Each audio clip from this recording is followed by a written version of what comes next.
இந்த பூமியில் பிறந்தவர் தான் இன்னைக்கு தமிழ்நாட்டுடைய முதலமைச்சர். பெருமையா எல்லா இடத்துலையும் சொல்லுவாங்க, நான் டெல்டாக்காரன். ஆனா 6,31,000 ஏக்கர் நெல் பயிரிடப்பட்டது. 6,31,000 ஏக்கர் நெல் பயிரிடப்பட்டது. ஜூன் 1ஆம் தேதி நடப்பட்டது. செப்டம்பர் 5ஆம் தேதி அறுவடை செய்ய வேண்டும். அறுவடை செய்த நெல்களை கொள்முதல் செய்ய வேண்டும். ஆனால் எல்லா கொள்முதல் நிலையங்களும் ஒன்று கூட அரசாங்கத்தின் சார்பில் இல்லை என்பதுதான் உண்மை.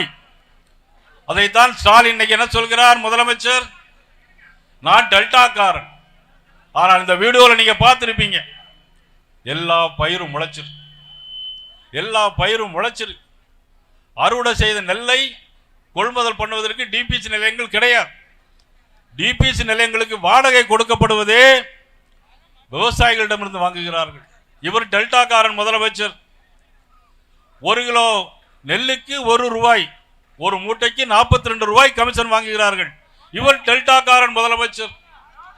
ஆனால் துணை முதலமைச்சர் உதயநிதி ஸ்டாலின் வருகிறார். ரயில்வே நிலையத்தில் வந்து பார்த்துவிட்டு, மதிப்புக்குரிய துரைமுருகன் அவர்களும் வந்து பார்த்துவிட்டு அப்படியே நேரே சினிமா தியேட்டருக்கு போயிட்டாங்க படம் பார்க்கறதுக்காக. ஆனால் நீங்க மழை பெய்து எல்லா நெல்லும் முளைத்து கொண்டிருக்கிறது. ஆனால் முதலமைச்சர் சொல்கிறார், நான் டெல்டாக்காரன் முதலமைச்சர்.